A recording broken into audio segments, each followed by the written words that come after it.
आशीर्वाद बा छठी माई के कृपा बा इन रउआ हमरा के जानत हम रउआ के जानत नहीं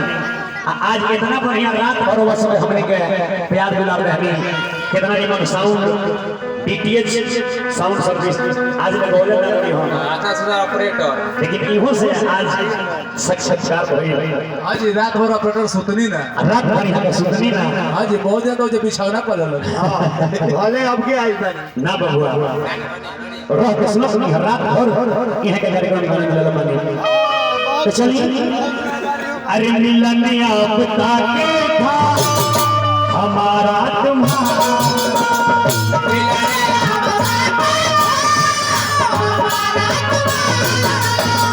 मिलन अब ताके था हमारा तुम्हारा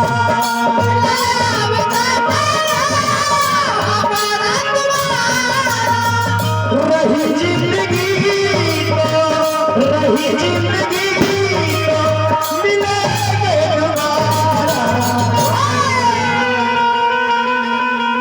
एक और पुरस्कार क्या बोलने हम सुगा लाल सिंगल लाल निर्मोही निर्मोही जी की तरफ से पुरस्कार बा निर्मोही जी सरमोही हो हमने को भगवान से यही कामना करब जा ए बाबू देखिए ट्रेन में सफर करला नु 2 घंटा 4 घंटा खातिर अच्छा जी सुदामा जी तो 2-4 घंटा खातिर वो सीट से प्रेम हो जाला वही आदमी कहले पर झूठ मत गिराओ हमार सीट हो 2 घंटे के सफर में उतना प्रेम हो जाला और रवा तो हमने के संग 15-16 घंटा ले बिता दे जिंदगी रही फिर भेंट होई कबे करी पुरानिया लोग कहले बाके रही जीव तो खाई पीऊ आ ना रही जीव तो का खाई पी ऐसे रही जिंदगी तो मिले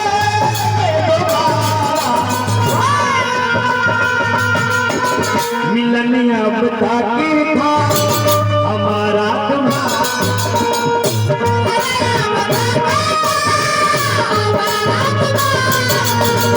मिलन अब ताके था हमारा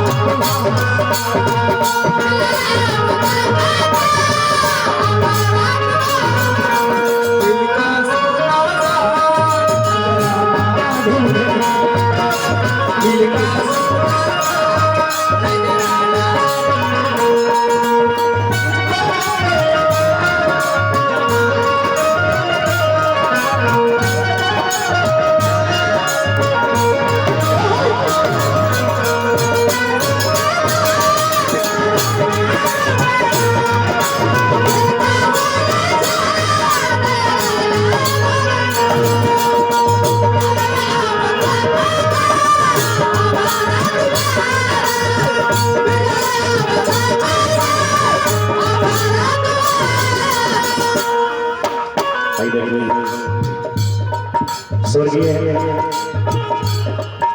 अरे हमने बड़ी सुंदर कलाकार हमने के बड़ भाई स्वर्गीय जेपी यादव जी के शिष्य बने हैं लेकिन निमन इंसान के खोजियो निमन आदमी ढेर ढेर घर के बना रह सके वो चाहे प्रेमचंद हो चाहे किशोर कुमार हो चाहे केहू हो जे बढ़िया बात ढेर ढेर धरती बने भगवान ओकरो को जब लेकिन चलिए कि उम्र अपना के शांति मिले भगवान से यह प्रार्थना बा कहल बनो कि बादाम खइला से काजू पिस्ता बादाम खइला से इंसान के ज्यादा से ठीक होला आदमी के ठोकर लगेला तो इंसान की बुद्धि हो जाला अकल हो जाला हम समझ ना पानी समिति के बारे में कहनी के भैया बायना भेजे के बढ़िया तरीका है 6 महीना पहले हम छठ के सटा भइल रहे सरोवर आ बायना कहनी कि महाराज कौन चीज हो बायना खातिर कोनो बात नहीं है अब 5 दिन पहले सटा कैंसिल हो गई अब हमरा इतना बुझाई कि भाई छठ महीने हमने कहा भैया तो बैठना रह जाएगा लेकिन भैया कहनी कि हमरा के यहाँ हम कहनी के पहले बायना डलवाए हो काहे के विश्वास नहीं लेकिन आज आके देख लेनी कि ये जगह पर बायना का रउर एगो फोन चल जाई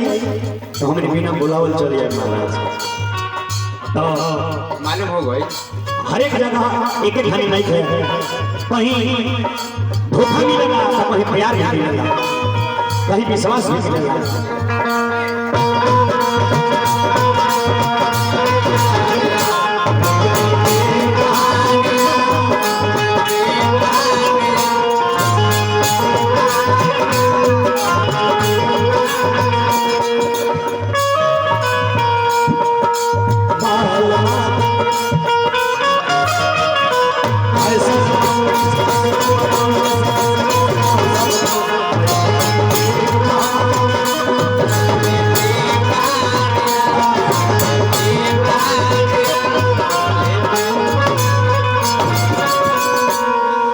अब देखिए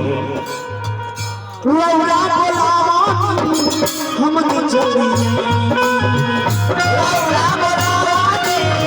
हमनी चली जे जनाल समानी सेवा राउ जे जनाल समानी सेवा राउ जितना आदमी के औकात वाला उतना लगौलो, जितना लूर वाला उतना रुआ सबके सामने परोसर बनी संसार। हर एक आदमी के ये होना चाहिए कि जहां भी जाओ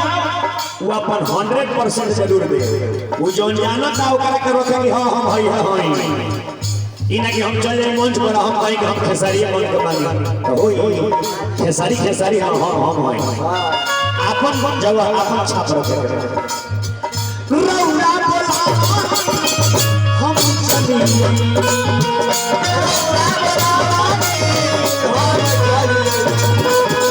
जे जनाल समानी सेवा राउ जे जनाल समानी सेवा राउ राउ दुलार प्यार राउ दुलार प्यार लगल बाई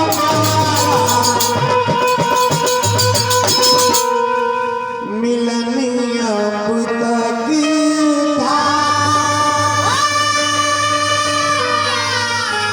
हमारा तुम्हारा वही नाम को भगवान करो कि हरे राम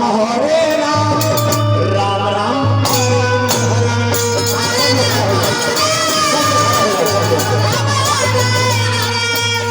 वो जाई अपना घरे हमनियो जाई अपना घरे।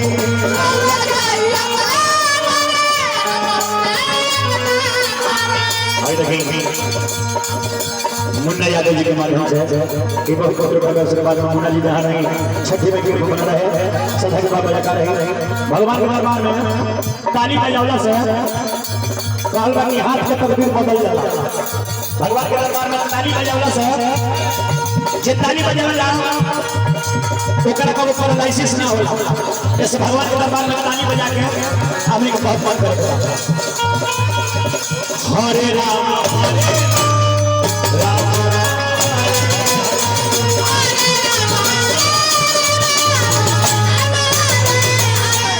हरे कृष्ण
छठी मैया की जय, ब्रह्म बाबा की जय, भोला बाबा की जय, जय जय श्री सीता।